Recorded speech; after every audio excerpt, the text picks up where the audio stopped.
తారీఖున డిసెంబర్ 21 తారీఖున నిరుద్యోగ కృతజ్ఞత సభ అంటూ మీరు ఏర్పాట్లకు సిద్ధమవుతూ ఉన్నారు.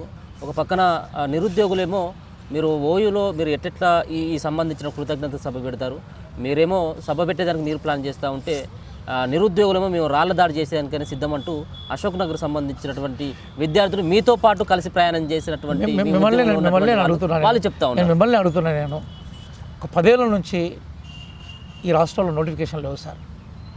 చాలామంది సూసైడ్ అటెంప్ట్ చేసుకున్న నిరుద్యోగులు ఉన్నారు. అలాగే చదివి నిరాశ నిస్పృహలో అయిపోయి మా చదువు మాకు ఉపాధి కల్పించలేదని బాధ వ్యక్తం చేస్తున్న వాళ్ళకు భరోసా ఇవ్వాల్సిన బాధ్యత మన మీద ఉందా లేదా?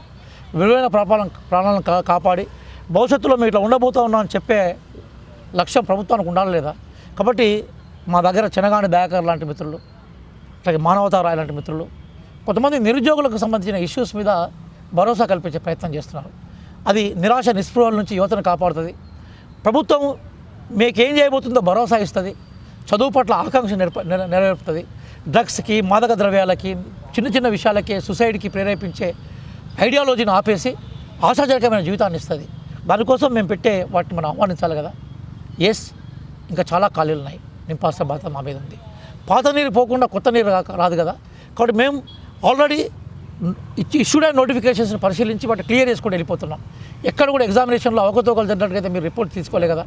ఎక్కడ కూడా ఎగ్జామినేషన్లో పేపర్ స్టాండర్డ్లో కానీ విద్యార్థుల సౌకర్యాల విషయంలో కానీ ఎక్కడ ఛాలెంజింగ్స్ ఏం కాలే కదా. ఎస్, నోటిఫికేషన్లు మెల్లమెల్లగా క్లియర్ చేస్తున్నాం. ఇంకా చాలా ఉన్నాయి. విశ్వాల్ కమిటీ ఈ రాష్ట్రంలో దాదాపు 2 లక్షల ఉద్యోగాలను అనౌన్స్ చేసింది. క్రమక్రమంగా ఇస్తాం. కాబట్టి కొంతమంది పిల్లలు పాపం 10 సంవత్సరాల నుంచి ఉన్నారు కాబట్టి వాళ్ళకి ఏముంటుందంటే ఇమ్మీడియట్గా అన్ని జాబ్స్ ఇస్తే బాగుంటుంది, ఇమ్మీడియట్గా మాకు ఉద్యోగ అవకాశాలు ఇస్తే మంచిగా ఉంటుంది అనుకుంటారు. వాళ్ళ ఇష్యూస్ నేను సానుభూతితో మాట్లాడుతున్నాను, విమర్శ చేయట్లేదు. కానీ కొంచెం కాలాన్ని కూడా మీరు గమనించాలి, టైం కూడా గమనించాలి. ఖచ్చితంగా అప్లై చేసిన అందరికీ ప్రభుత్వ ఉద్యోగాలు ఇవ్వకపోతారు. కానీ నేను ఏమంటున్నానంటే ఉన్న ఖాళీలు మాత్రం భర్తీ చేయాలి కదా. ఆ బాధ్యత మాత్రం రేవంత్ రెడ్డి గారి గవర్నమెంట్, మా గవర్నమెంట్, కాంగ్రెస్ గవర్నమెంట్ తీసుకుంటారు. అంటే రియాజ్ గారు నిరుద్యోగులని అడ్డం పెట్టుకోను, లేకపోతే గత సర్కార్ పైన అశోక్ నగర్లో సంబంధించినటువంటి విద్యార్థులకి చాలా మాటలు చెప్పడం జరిగింది. తమ ప్రభుత్వం కాంగ్రెస్ పార్టీ అధికారంలోకి వచ్చిన తర్వాత ఖచ్చితంగా జాబ్స్ వస్తే దాని పట్ల నేను కూడా కృషి చేస్తానన్నటువంటి భావనను మీరు వ్యక్తపరిచిండ్రు. కానీ మీకు లైబ్రరీ చైర్మన్గా పదవి వచ్చిన తర్వాత కనీసం వాళ్ళని పట్టించుకున్నటువంటి ప్రయత్నము, లేకపోతే వాళ్ళతో మాట్లాడేటువంటి ప్రయత్నము, మీకు సంబంధించినటువంటి ఇన్స్టిట్యూటే కావచ్చు, ఆ దగ్గరలో ధర్నాలు జరుగుతున్నప్పుడు కనీసం వాళ్ళతోటి కాంప్రమైజ్ చేసేటువంటి ప్రయత్నం ఎందుకు చేయలేదని దీనికి మళ్ళీ మీకే చెప్తున్నాను. నాకు 30 సంవత్సరాల జీవితం ఉన్నది సార్. విప్లవోద్యమం నుంచి బయటకు వచ్చిన వాడిని, పోలీసుల చిత్రహింసల నుంచి రోకల్ బండలు ఎక్కిస్తే బయటకు వచ్చిన వాడిని. చాలామంది అనుకున్నట్టుగా రియాజ్ సోఫిస్టికేట్ జీవితం నుంచి రాలేదు. రోకల్ బండల జీవితాల నుంచి, పోలీసుల లాఠీ దెబ్బల నుంచి, అదృశ్యమైన దృశ్యాల నుంచి బయటకు వచ్చిన నేను. నా కమిట్మెంట్ ఎప్పుడూ చెరిగిపోదు. ఒకప్పటితో పోలిస్తే నా కమిట్మెంట్ పెరిగింది. ఇప్పుడు నేను మొత్తం తెలంగాణలో వేలాది మందిని కలిశాను. మీరు ఎక్కడికైనా పోండి, రియాజ్ సార్ మిమ్మల్ని కలిసి ఉండాలని అడగండి. ఇప్పటికీ ఫ్రీ క్లాస్ చెప్తున్నాను. నాకంటూ ఏమి ఇన్స్టిట్యూట్స్ లేవు. మళ్ళీ చెప్తున్నాను, కైండ్లీ నన్ను చాలా నా మీద అబద్ధాలు ప్రచారం చేస్తున్నాడు.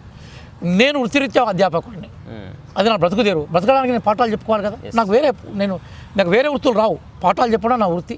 కానీ పాఠాలు చెప్పుకుంటూ బతుకుతున్నాను. నేను ఇప్పటికీ పాఠాలు చెప్తున్నాను. మళ్ళీ చెప్తున్నా, ఇప్పటికీ పాఠాలు చెప్తుంటున్నా. చచ్చిపోయే వరకు నాలో శక్తితో పాఠాలు చెప్తున్నా. నేను ఒక రీసెర్చ్ స్కాలర్ని, సోషల్ సైన్సెస్లో ఒక గోల్డ్ మెడలిస్ట్ని. ప్రపంచంలో చాలా దేశాలు తిరిగి వచ్చిన వాడిని. ఇప్పటికీ నా కమిట్మెంట్ ఉంది. పాపం టీఆర్ఎస్ ఎలియాస్ బీఆర్ఎస్ సంబంధించిన నాయకులు హరీష్ రావు, కేటీఆర్ వాళ్ళ చెంచాలు కొంతమంది నా మీద విషయం కక్కే ప్రయత్నం చేస్తున్నారు. విద్యార్థులకు తెలుసు. మీకు విషయం తెలుసా, ఒకప్పటితో పోలిస్తే నా ఫాలోయింగ్ పెరిగింది. ఒకప్పటితో పోలిస్తే మనం జస్ట్ కెమెరా వదిలి పెట్టిపోదాం, నా చుట్టూ ఎంతమంది విద్యార్థులు ఉంటారో మీకే కనపడుతుంది. ఉస్మానియా యూనివర్సిటీ సాక్షిగా ఒకసారి కాకతీయ యూనివర్సిటీ పోదాం, మహాత్మా గాంధీ యూనివర్సిటీ పోదాం, పాలమూరు యూనివర్సిటీ పోదాం, అట్లాగే తెలంగాణ యూనివర్సిటీ పోదాం, శాతవాహన యూనివర్సిటీ పోదాం. నన్ను ఎంతమంది విద్యార్థులు ప్రేమిస్తూ తెలుస్తుంది. ఇప్పుడు ఉద్యోగాలకు సంబంధించిన సర్టిఫికేట్లు ఇస్తున్నప్పుడు చాలామంది వచ్చి సార్ మీ క్లాసెస్ మాకు ఉపయోగపడ్డాయి అని చెప్పారు. నా జీవితం ధన్యమైనగా ఫీల్ అవుతున్నాను. కానీ ఎస్, అగ్రి, ఏమో నాలో ఉండే లోపాలు ఉంటే నేను సరి చేసుకుంటాను సార్. నేను కమిట్మెంట్గా నేనే చేసి రైట్ అనట్లేదు, కానీ మీరు కన్స్ట్రక్టివ్ చెప్పాలి. కానీ వాళ్ళతో నేను ఇప్పటికి కూడా ఉంది. అందరూ నాతోటే ఉన్నారు. నా మాట వినండి. నేను మళ్ళీ చెప్తున్నాను, కేటీఆర్, కేసీఆర్, హరీష్ రావు వాళ్ళ చెంచాలు తప్ప మళ్ళీ చెప్తున్నాను, సామాన్య విద్యార్థులందరూ నాతోటే ఉన్నారు. మెజార్టీ విద్యార్థులు నాతో ఉన్నారు. ఉస్మానియా యూనివర్సిటీ ఎదురుగా మీతో ఇంత ధైర్యంగా నేను కూర్చొని మాట్లాడగలుగుతున్నాను. మీరు అప్పుడు నాతో ఒకరోజు ఉదయం నుంచి సాయంత్రం దాకా నాతో ప్రయాణం చేయండి, నాకు ఫోన్ ఇస్తారండి. మీకు నాకు ఎన్ని ఫోన్లు వస్తుంటాయి, నేనేం సమాధానం చెప్తున్నా మీరు గమనించండి. ఎంతమంది విద్యార్థులను కలవడానికి వస్తారో నేను వాళ్ళకి ఏం చెప్తున్నా మీరు చెప్పండి. పాఠాలు చెప్పడాన్ని నేను ఎప్పుడు మర్చిపోను. అట్లాగే ప్రజాసేవ కోసం నాకు రేవంత్ రెడ్డి అవకాశం ఇచ్చారు, దాన్ని కాపాడుకుంటాను. కాంగ్రెస్ పార్టీ లక్ష్యమే నా లక్ష్యం. సామాజిక న్యాయం, ఆర్థిక న్యాయం, రాజకీయ న్యాయాన్ని సాధించడమే మా గమ్యం.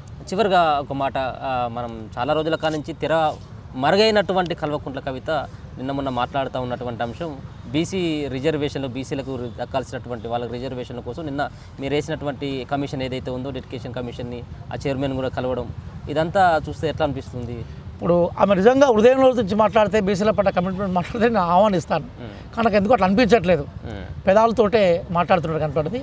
ఆమె హృదయంలో నుంచి మాట్లాడిందా, పెదాలతో మాట్లాడుతుందన్న విషయం ఆచరణ తెలుస్తుంది.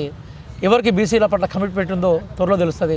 మేము క్యాస్ట్ సెన్స్ అయినాక కొన్ని మేము విప్లవాత్మకమైన మార్పులు తీసుకురాబోతున్నాం. ప్రధానంగా schedule caste, schedule tribe, backward communities and minorities, women, అట్లాగే అగ్రకులాల్లో ఉండే పేదలకు సంబంధించిన కొన్ని రిఫార్మ్స్ తీసుకుపోతున్నాం అభ్యున్నతి కోసం. అప్పుడు ఆమె వైఖరి ఎట్లుందో చూద్దాం మనం. ఎందుకోసం అంటే ఒక్కరోజు ఆమె స్టేట్మెంట్ తోటే ఒక వ్యక్తి అంచనా వేయలేం మనం. ఇక్కడ మొన్నదాకా ఆమె ఏ కేసులో అరెస్ట్ అయిందో మీకు తెలుసు, నాకు తెలుసు. అందుకోసం హృదయం నుంచి మాట్లాడుతుందా, ఇప్పుడు నేను చెప్పినట్టుగా ఏదో కోల్పోయిన వైభవాన్ని తిరిగి తెచ్చుకోవడం కోసం మాట్లాడుతుంది అనేది ఆచరణ చెప్తుంది. ఆమె ఆచరణనే మన కులబద్ధం. కాబట్టి వెంటనే రియాక్ట్ కావడానికి మేము సిద్ధంగా లేము. చూద్దాం. కేటీఆర్ పదే పదే చెప్తా ఉన్నాడు, నన్ను జైలుకు పంపించండి, మీకు నాకు దమ్ము ఉందా అని చెప్పేసి. జైలు జీవితానికి ఎప్పుడు లేదు కదా. నేను అనిల్ గారు, నేను చాలా హానెస్ట్గా చెప్తున్నాను. తెలంగాణ ఉద్యమంలో నేను జాతీయ అధికార ప్రతినిధి తెలంగాణ మూమెంట్లో. కేటీఆర్ గారు పోలీసు వచ్చే టైంలోనే అక్కడి నుంచి మాయమయ్యేది. జోగా చెప్పట్లేదు నేను. ఈ ధర్నా అక్కడ ఎక్కువగా రైల్వే ధర్నాలు ఉండేది కదా. రైల్వేలో పోలీసులు ఏమంటే అటాక్ చేస్తారు. సెంట్రల్ది కదా, స్టేట్లో అంటే కొంచెం అది టైం ఇస్తారు మన కట్టి పోవడం కోసం. రైలు రోకో అలాంటి ఏమైనా పట్టుకుంటున్నట్టు. నేను హానెస్ట్గా చెప్తున్నాను, ఇప్పటికీ నేను కట్టుబడి ఉన్నా. అరెస్ట్ అయ్యే మూమెంట్స్ కొన్ని ఉంటాయి. ఏ ఒక్క ఉద్యమంలో కూడా కేటీఆర్ లేడు. అసలు కేటీఆర్ మొత్తం ఉద్యమ జీవితంలో కేటీఆర్ గంట సేపు కూడా పోలీస్ స్టేషన్ల సందర్భాన్ని ఒకటి చూపెట్టండి, రాజకీయాలు మాట్లాడడం మానేస్తాను. కాబట్టి ఆయన జైలు అంటే మజాక్ అనిపిస్తుంది. యోగా సెంటర్ అంటాడు. ఇప్పుడు న్యాయమూర్తులు పనిష్మెంట్ వేస్తే జైలుకు పోయి ఉంటారు. పనిష్మెంట్ సెంటర్ కొన్ని సందర్భాలు రాజకీయ ఉద్దేశంతో కూడా తీసుకుపోయిన సందర్భాలు ఉంటాయి, కాదనట్లేదు. కానీ ఆయన మజా సెంటరు, ఇది యోగా సెంటర్ అనుకుంటా ఉన్నాడు కేటీఆర్. పాపం ఆయన రాత్రిపూట జైలే కనబడుతూ ఉంటుంది. అందుకోసమే జైలు అనేది రాత్రిపూట స్వప్నంలో వస్తున్నది కాబట్టి జైలు అనగానే ఉలికి పడుతున్నాడు. కాబట్టి ఆయన సబ్కాన్షియస్ నుంచి జైలు గురించి మాట్లాడుతూ ఉన్నాడు. జైలుకు పోయే టైం వస్తే పోతాడు, కాదనట్లేదు. కానీ ఆయన ఏమనుకుంటాడంటే ఆయన ఏదో హీరోగా పోవాలనుకుంటున్నాడు రైతుల సమస్యల మీద, వాటి మీద. ఆయన ఎప్పుడు హీరో కాలేదు. ఆయన పోతే కార్ రేస్లో పోతాడు. కార్ రేస్లో 50 కోట్లు కదా, గంటలో పోతాడు. కాబట్టి కేటీఆర్ నువ్వు జైలుకు పోయేది విలన్ లాగా గుర్తుపెట్టుకో. అంటే జైలుకు పోయినటువంటి వాళ్ళందరూ కూడా ముఖ్యమంత్రులు అవుతున్నారు. ఈవెన్ ఇప్పుడు ఉన్నటువంటి మీ ముఖ్యమంత్రి సైతం కూడా జైలుకు పోయించిన తర్వాత చాలా మంది కూడా అటువంటిది ఏమన్నా. రేవంత్ రెడ్డి గారు ఎప్పుడు జైలుకు పోలేదు, జైల్లో పెట్టబడ్డాడు. జైలుకు పోవడం, జైల్లో పెట్టబడ్డానికి తేడా ఉంటాయి. రాజకీయ కుట్ర. కేటీఆర్ ఒక స్వాప్నికుడుగా మాట్లాడతాడు. అందుకోసం నేను ఏమంటున్నాను, ఒక్కోసారి ఆయన గతాన్ని మర్చిపోలేకపోతున్నాడు, సుఖాన్ని వదులుకోలేకపోతున్నాడు. ఇప్పుడున్న కాలంలో పార్టీని కాపాడుకోలేకపోతున్నాడు. వాళ్ళ వితింది పార్టీలో మన చెల్లెని మాట్లాడడం మొదలుపెట్టింది, మొన్న బావ మాట్లాడడం మొదలుపెట్టాడు.